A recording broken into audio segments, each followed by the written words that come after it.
The Honorable Chief Justice and Associate Justices of the Supreme Court of North Carolina. Oh yes, oh yes, oh yes, the Supreme Court of North Carolina has resumed sitting for the dispatch of business. God save the state and this honorable court. Good afternoon, everyone. The next case is in re J.T.C, and we will hear from the appellant.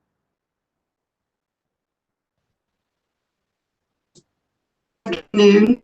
Thank you, Chief Justice Newby and Justices. My name is Leslie Rawls from Charlotte, and I am here on behalf of the appellant respondent father in this termination of parental rights appeal.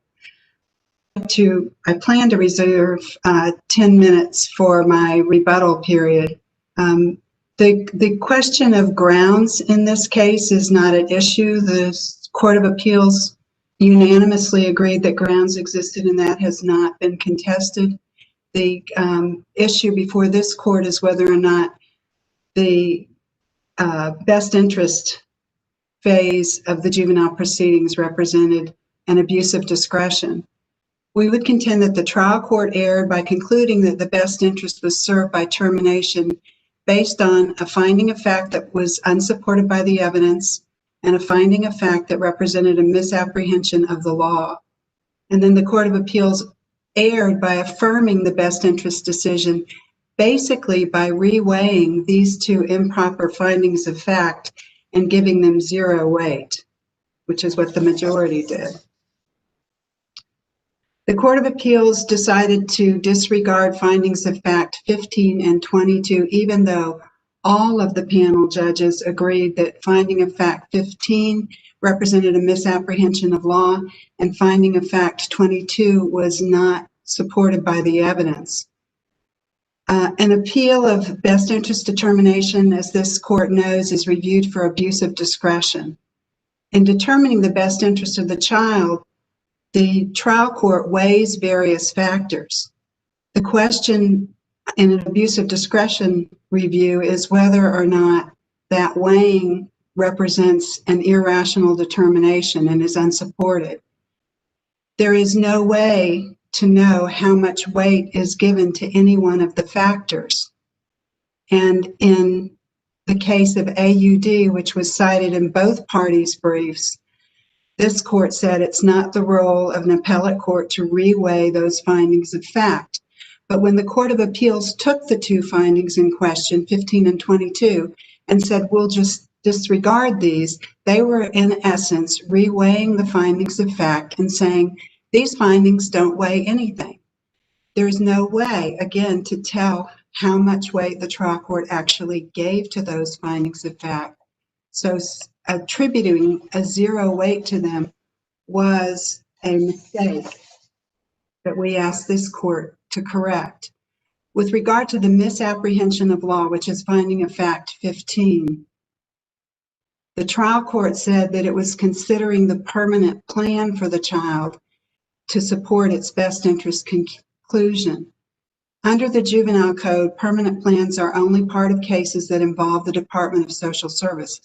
In fact, again, in the case AUD, this court said exactly that.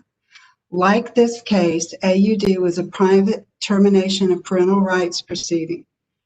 In that particular case, which was out of Mecklenburg County, the petitioner lost when the court found it was not in the best interest of the child. If you look at finding of fact number 15, it seems to me it's got several different things in it, including the permanent plan language that you have pointed out.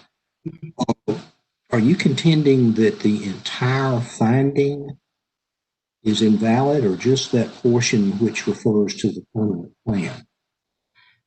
Justice Ervin, I'm only contending that the portion that refers to the permanent plan is error. The other portion relates to the relationship that the child has with, I guess, his stepfather, you would call him at this stage. And one of the problems, if we come back to the question of weighing, The punctuation of that particular finding suggests that the court gave equal weight. There's a semicolon between those two. A semicolon is used to join two thoughts that have equal weight or that are closely connected. That is that the trial court gave. Yes, I'm sorry if I misspoke. The trial court, exactly. So I don't. What is your argument then that any time there is a defective finding or conclusion at the dispositional phase of the termination proceeding, that the dispositional part of the order will be overturned and further proceedings occur on remand? I think that's the way we have to read AUD and the holdings of this court that make this an abuse of discretion standard. So basically, any time there is any error in the trial court's dispositional findings, a reversal and perhaps remand for further proceedings is required? I think it depends on the type of finding. If the finding were something like the stepfather gave the child some red sneakers and they were blue, that certainly would not apply. But in this case, the trial court says it's considering a permanent plan. There can't be a permanent plan. And so under AUD and the statutes, there's no permanent plan in these. Let me ask you about that. Can I ask you about that? In the statute, I'm looking at the Court of Appeals opinion, but the page right before they start talking about finding 15, there is a mention of the factors that the court has to take into account in the disposition phase. And one of them, number 3, is whether the termination of parental rights will aid in the accomplishment of the permanent plan for the juvenile. And I guess what I'm wondering about whether in the statute that it's used with not a capital letter or anything or a quotation around permanent plan, it seems to be that it could just be the generic reference to what is the permanent goal for this child. And the trial court is required to look at that, aren't they? The trial court is required to look at those factors that are relevant in a particular case. And in this decision in AUD, the specific language was that because this AUD was a private termination, and this court, the Bethany Children's Services was the petitioner in that case. And the trial court made no finding of fact about the permanent plan. And then on appeal, Bethany Children's Services argued that it was error for the trial court not to make a finding about a permanent plan. And this court said, and I quote, "Because this was a private termination proceeding, there was no permanent plan for the children." And the statutes, there's actually a typo in my brief I discovered preparing for argument, citing one of the statutes, but the statutes show that permanent plans within the context of the juvenile code and juvenile proceedings refers to the plans that are created in Department of Social Services cases. And this court's language in AUD supports that reading of the statute.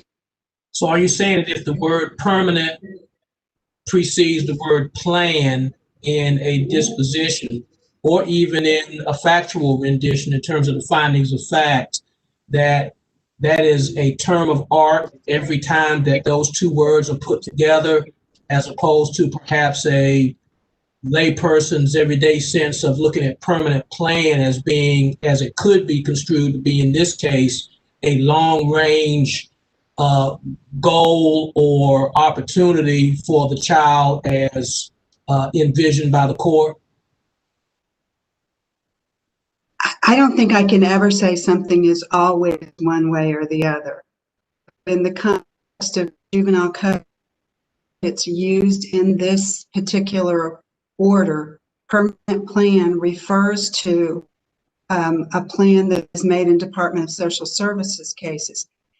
It would make sense if it said mother's permanent plan or mother's plan for the child, but it doesn't. It says a permanent plan. And in the context of the statutes and this court's prior ruling, that refers to Department of Social Services cases. So it appears that the trial court was referring to something that doesn't exist. And we don't know how much weight the court gave it. I think when we look at findings of fact, the image that comes to me is that we know what the label is.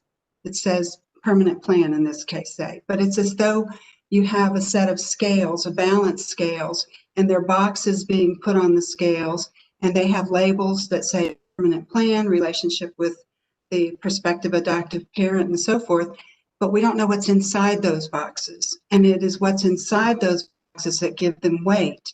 And when the trial court is weighing those factors, the trial court knows how it's holding those things, what's inside the boxes. A large box full of feathers doesn't weigh as much as a small box with a gold brick. So when the trial court weighed these factors and weighed factors that do not apply in this case, it's impossible to know how much weight the court gave those factors. Well, let me follow up on that, because in the statute, the same statute I was asking about a few minutes ago, paragraph number 5 lists as another factor the court can consider or may consider the quality of the relationship between the juvenile and the proposed adoptive parent, guardian, custodian, or other permanent placement is the word they use there, permanent placement. And I'm just wondering how the trial court is supposed to indicate that they're considering a permanent plan or a permanent placement without using the word permanent and some other word like plan. Because it doesn't look like it's necessarily a term of art in either of those paragraphs, but it's something that the court's supposed to consider. I think in part because of this court's decision in AUD, it is a term of art, because this court did specifically say, because this is a private termination proceeding, there was no permanent plan. But that would not necessarily apply to the term permanent placement, if that was used, or permanent somehow, some other adjective used referring to the relationship between the other parent figure? I do not applies to that, because there are sections of the juvenile code that specifically address permanent plans, and modifying permanent plans and having permanent planning reviews and so forth.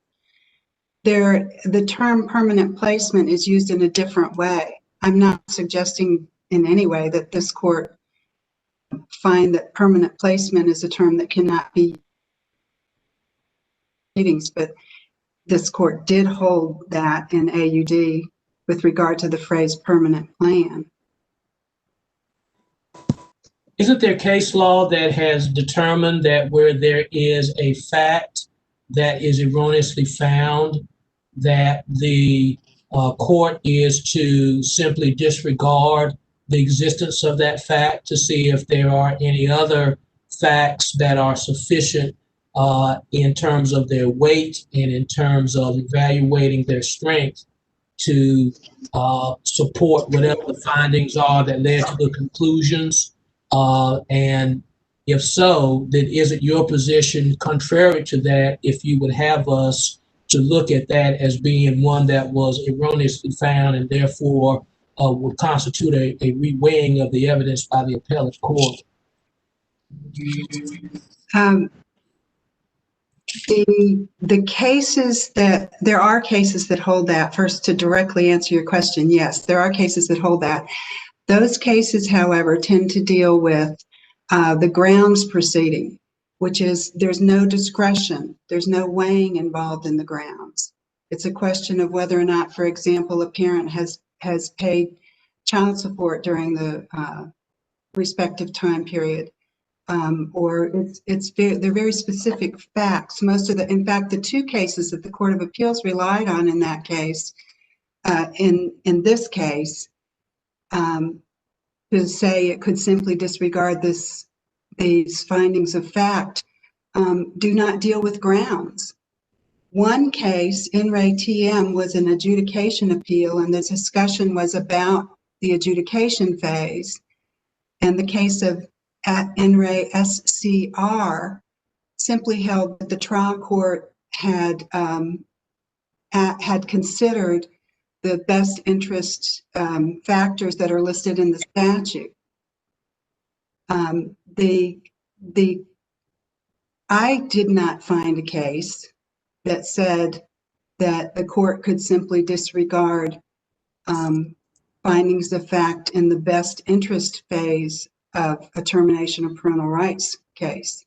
And could that well be because of the fact that there has been really no distinction made in terms of looking at how the findings of fact themselves constitute grounds, or understanding as well that the findings of fact have to support the conclusions of law, such that universally it's been a common practice in the appellate courts that if there is a finding of fact that's not supported by the evidence, then the appellate court lops it off, for lack of being any more eloquent than that, and simply goes to see what remains that is supported to determine what was in fact correctly found.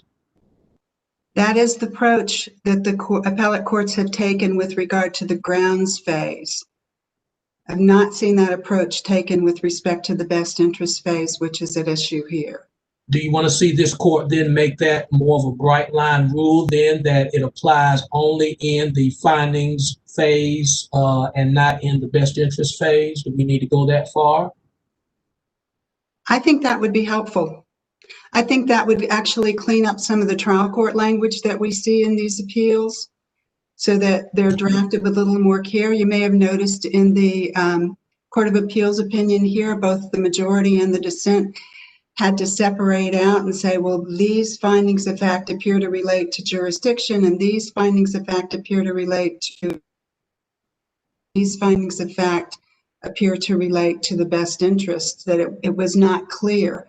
And I think that that would be useful guidance to the trial courts in their drafting of the documents. If we would do that and would harmonize this case then with those other cases that you're looking at, would we be establishing a new standard, or would we be clarifying a standard that you say in a de facto sense already exists?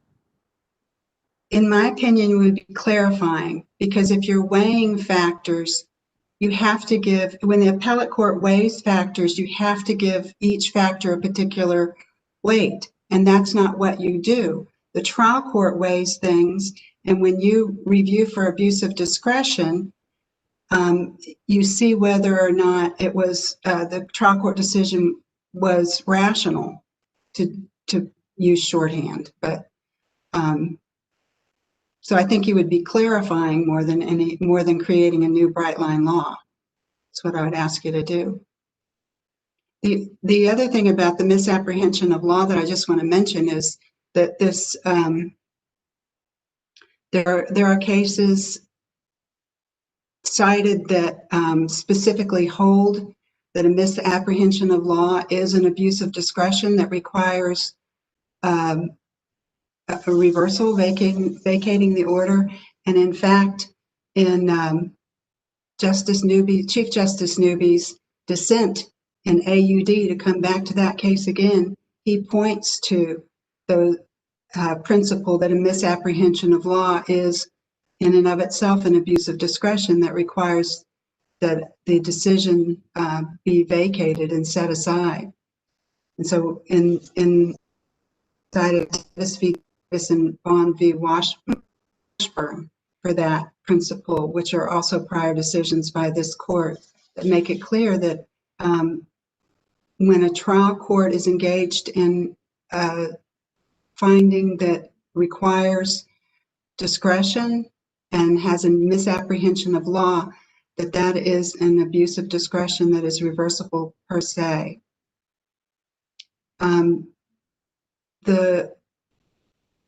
The last part, I'd like to just briefly address the other finding of fact that was unsupported by the evidence, that both the majority and the dissent said was not supported by the evidence.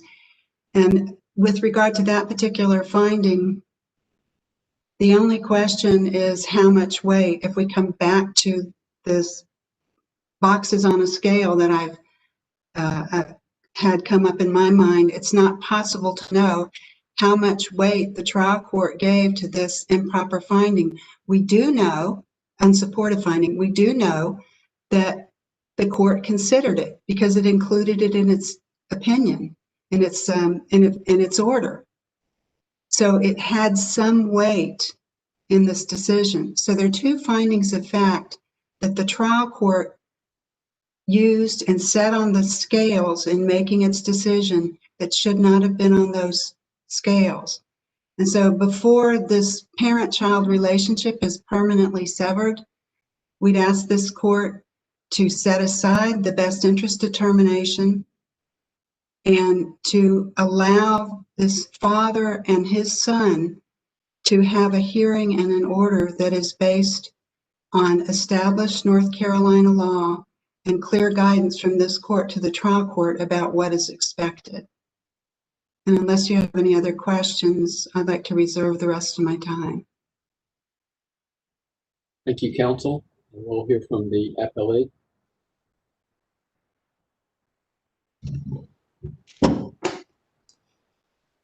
May it please the court, my name is Mark Hayes. I represent the petitioner mother, Sarah Tofton, now Satterwhite in this case. And of course, I also represent petitioner mother's husband, the prospective adoptive father, Michael Satterwhite.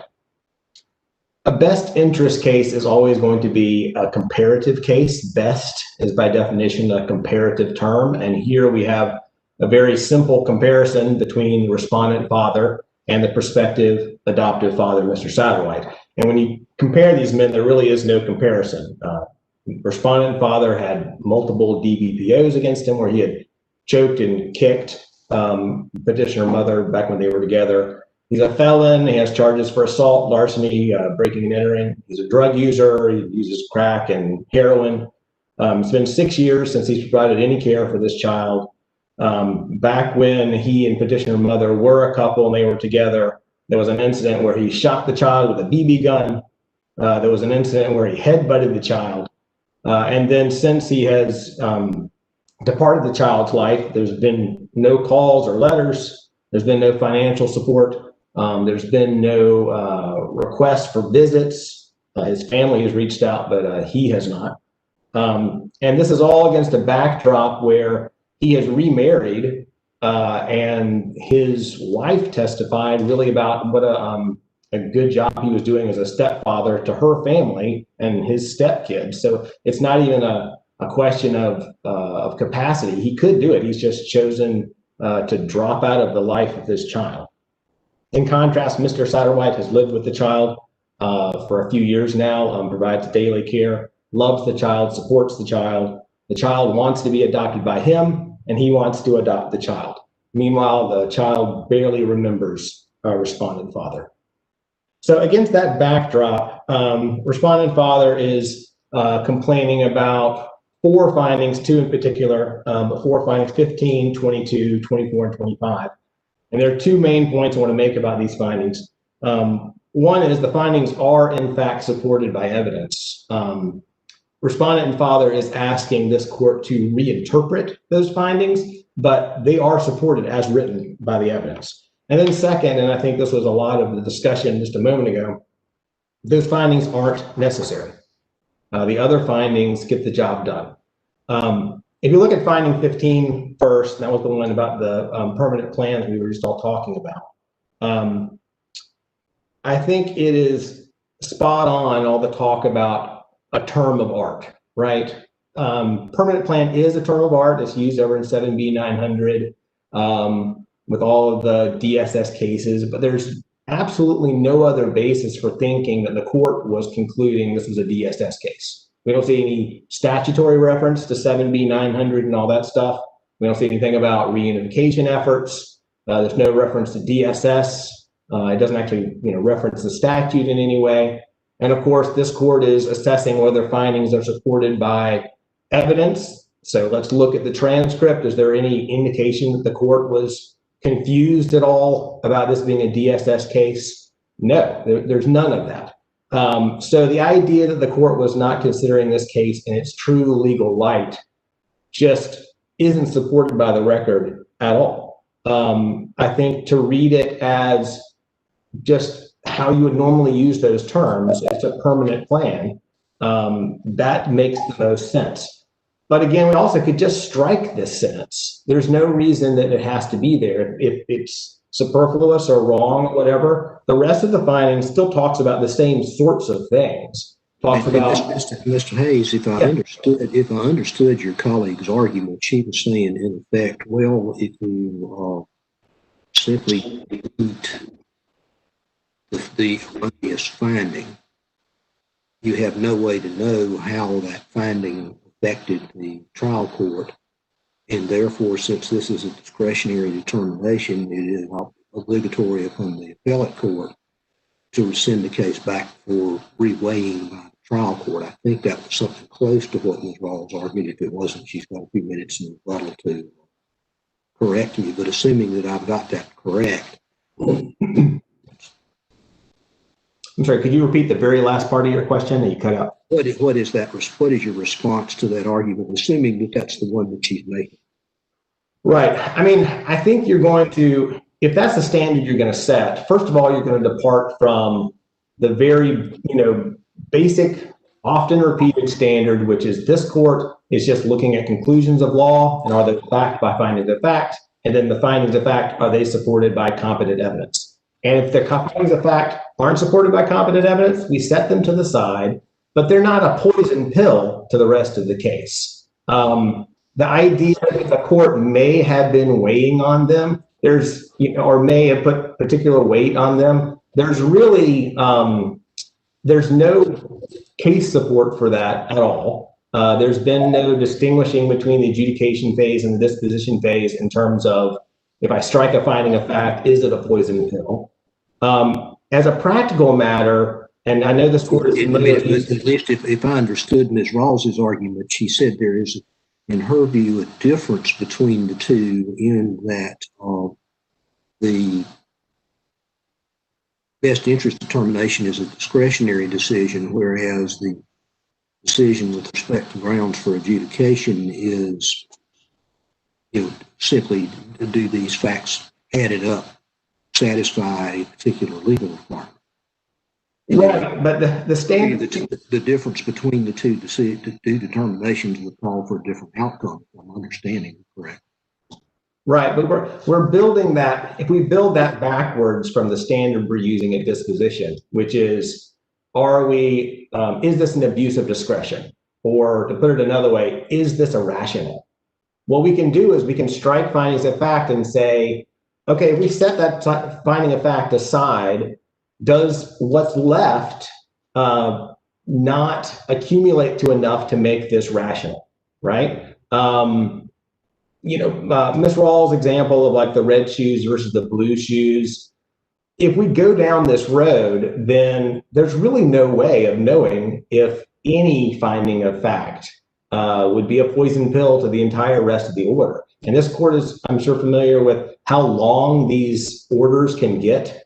I mean, I've dealt with cases where there are hundreds of findings of fact, literally, and a good chunk of them for disposition. And the idea that one of them could be a red shoe versus blue shoe situation, and therefore, well, we don't know, and that's a poison pill. That just doesn't jive with any cases I've ever read, and it doesn't make any sense. So I don't think there's any indication that this was not looked at in its true legal light, that it was a private case. Even if it was, you can just strike that sentence and I think move on. Turning to the other finding that got a lot of emphasis, which was finding 22. That's the one talking about respondent father has not declared or shown love for the minor child. Again, this is a situation where respondent father is complaining about how that is interpreted. If you look at how it's written, it is a supported finding. It doesn't say respondent father has never said, I love my son. It says declare and show. And I think those words have different meanings than say. To declare something means to make it known formally, officially, or explicitly. So I just celebrated my 20th wedding anniversary. If you ask me when was the last time I said I love you to my wife, the answer is yesterday. If you ask me when I declared my love for my wife, I'm probably going to tell you a story about 20 years ago, because declaring is a different sort of thing. And I don't think that when he says, in the context of a courtroom where the child is not there, when asked the question, do you love your son? And he says, yes, I don't think that's declaring. I think that's asking the court to reweigh what the court, what was written here.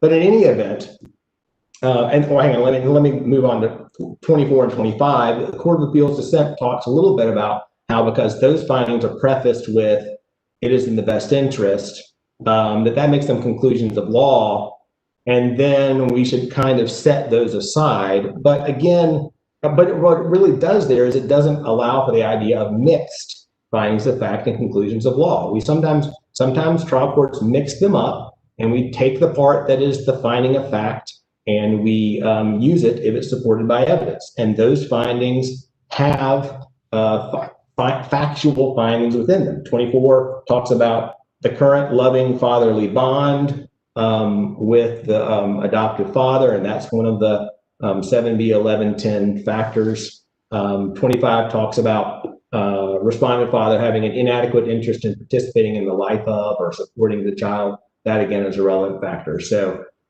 those are not set aside just because they have the best interest wording at the top of them.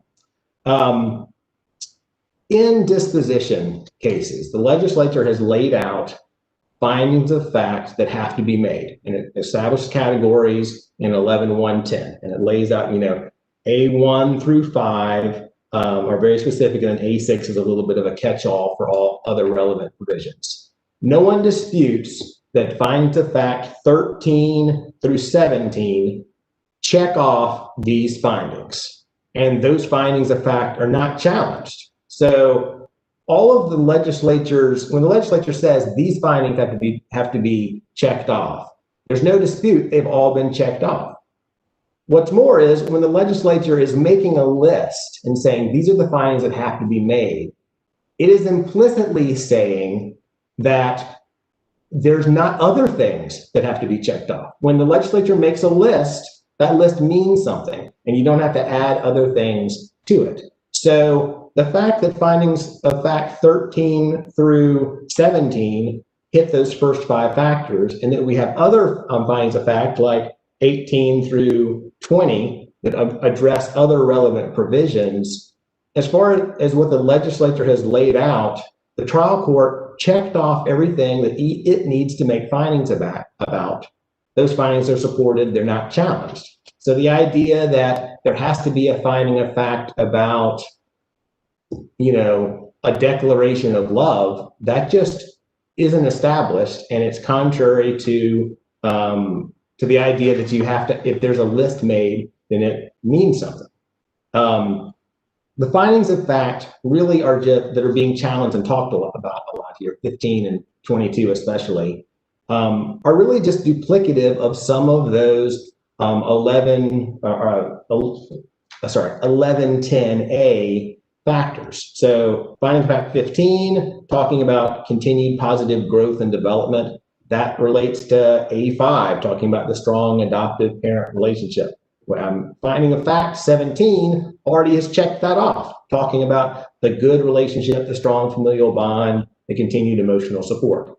Likewise, finding of fact number 22, talking about, did he declare and show love? That has to do with 1110A4, the juvenile parent bond, but we already have finding of fact 16 that talks about the juvenile parent bond being poor and the child having basically a little recollection even of respondent father. They've been distant so long, he doesn't even really remember them. This is not a close case. I don't think it's close in just reviewing the transcript, just familiarizing yourself with the facts. It's certainly not close after you read the findings of fact, especially 13 through 18. But to the extent it's close at all, again, we're at an abuse of discretion standard, and you've got to give deference to the trial court. These orders are not perfect. A lot of times in DSS cases, we get boilerplate orders where there's a lot of mess in there. And then a lot of times in private cases, we get the other extreme where they don't have a lot of experience and they, refer to something not quite right. But we're not in the business of creating perfect orders. Sorry to interrupt you, but let me. No, absolutely. I was looking at the way that you were sort of saying that certain findings kind of track next to certain sections of the statute. And if you get to finding number 18 through 22, those would you agree that those appear to be in the number 6 category of any relevant consideration? Right, yes. 18 talks about assault, 19 talks about criminal record, 20 talks about drugs and alcohol. Those are all relevant, absolutely, especially since when the father was in the home with the child, there was a lot of sketchy behavior, drug use, DVPOs, the BB shooting incident, that sort of thing. Yeah, that would hit that category, absolutely. And I just want to make sure, I think if I understood your argument, you were saying that at this point, the trial court is making the assessment of the best interests of the children, and in reviewing it, what we do is, if any of them any of these findings have a problem, we set those aside and see if what's left can be a rational determination of what's in the best interest of the child, i.e. not an abuse of discretion. Right, absolutely. For this court to be presented with a case where it was going to vacate and remand, they would have to strike up enough findings and of the right relevant categories so that we had holes, and we really have a question in our mind of, was this not just right, but was it even rational? We really started to wonder, is this rational? And we're nowhere close to that. And just to follow up on that, doesn't that mean that in fact the inquiry is not, for our purposes under abuse of discretion, the inquiry is not what weight any particular factor was given in the trial court's mind?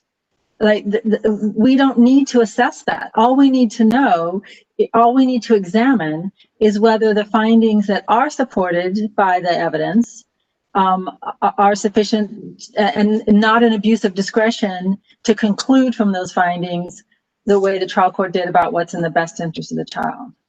Yes, ma'am, absolutely. And I think that you could even get into a situation where if you weighed them in just the right way, you might get to the conclusion where this was irrational. But again, that's not our standard. You would have to strike out enough findings and of the right flavor that regardless of any rational weighing, you said the trial court could not have been making a rational decision. And that's a really long way to go. Justice Earls actually asked the question I was going to ask, but let me recast it in a slightly different way so that I can use the same nomenclature that the opposing counsel used. You're saying then that if the factors exist, then it's not a matter of an appellate court determining whether or not there is an opportunity to reweigh those factors. It would not be up to us, in other words, in this case, to determine whether or not there was a reweighing. It's a matter of determining whether or not the factors exist at all without regard to any weight that was given. Therefore, there is no reweighing in your mind. Right. We don't have to go into the process of the weighing, but because weighing is trying to replicate what the trial court was actually thinking, and that's not the standard. We're not reviewing and trying to figure out what the trial court was actually thinking. We're just assessing whether the trial court's decision could have been rational. And that's a very different and much more forgiving standard for just affirming the order. With that, I will leave the balance of my time unless there are further questions. Thank you, counsel. Thank you.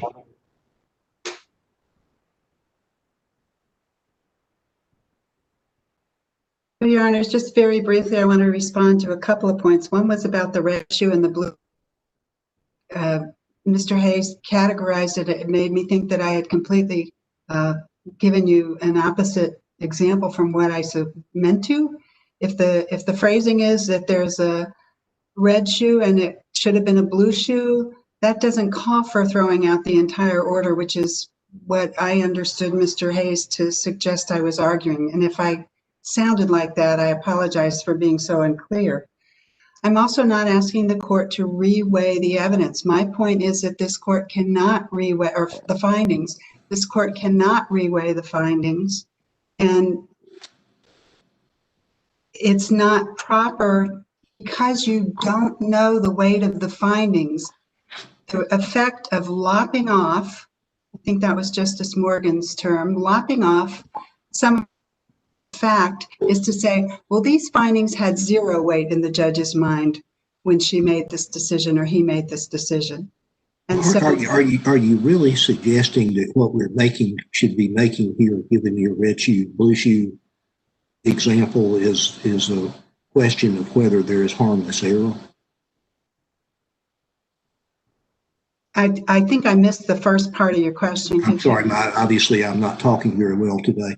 I mean, given your red shoe, given your concession that if we've got a red shoe, blue shoe problem as you've outlined, given that kind of mistake would not require invalidation of the trial court's order, are you in essence saying that what we ought to engage in is a harmless error analysis? I hadn't thought of it that way. I don't think you can actually do that when you're looking at abuse of discretion, but I haven't thought about that very much. I wanted to ask you about that. Go ahead, Justice Hudson. I'm sorry.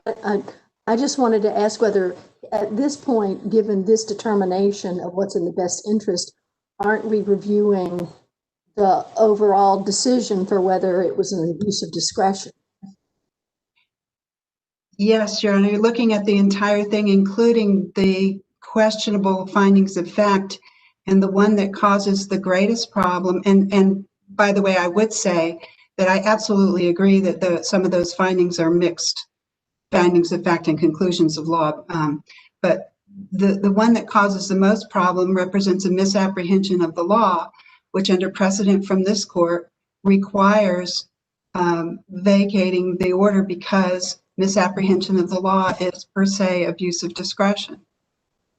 But aren't we looking here at whether the court's conclusion that it was in the best interest of the child to terminate, whether that conclusion is an abuse of discretion, not whether particular findings are supported or not, but just whether the decision about it being in a child's best interest to terminate? So the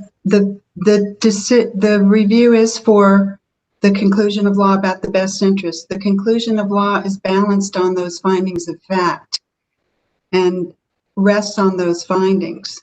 And when one finding represents a misapprehension of law, then the conclusion is no longer balancing on something that can support it. It's balancing on something that case law requires remand.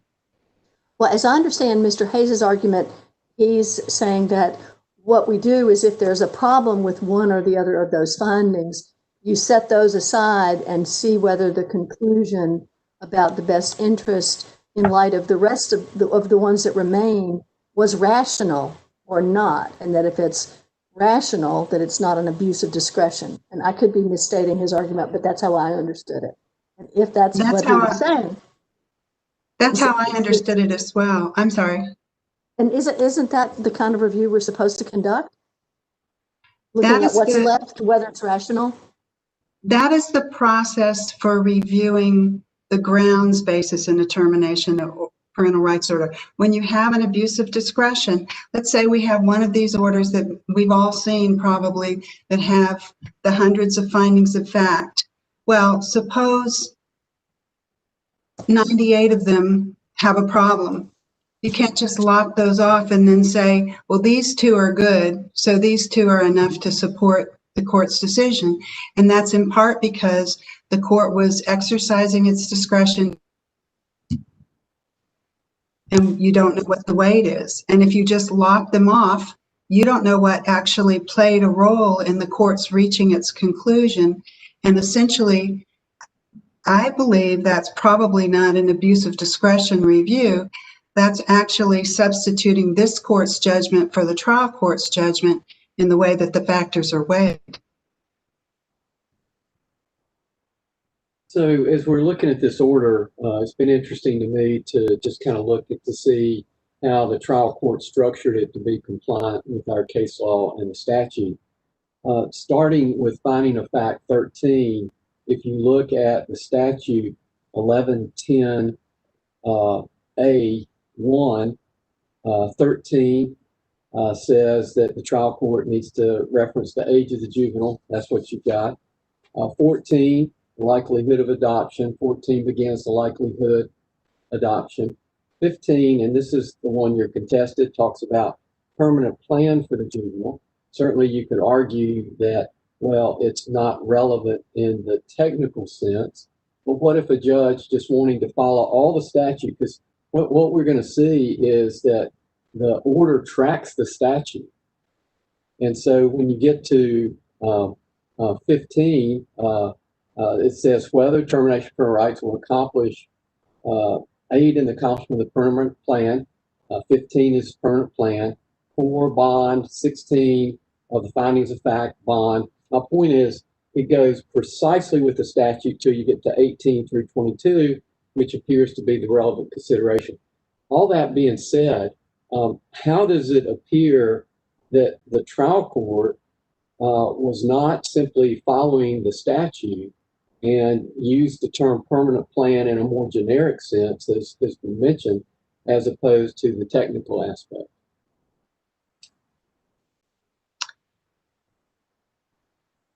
If all a trial court does is copy a statute, I think that's a bigger problem than just the question of whether permanent plan is a term of art, because the factors that are listed in the statute because these are things that the trial court is supposed to consider. And this court has held repeatedly, and the Court of Appeals, when the termination cases were all going there, that it's a question of what's relevant. I think that's the language in the statute as well. As you know, I had to evacuate to get to this point.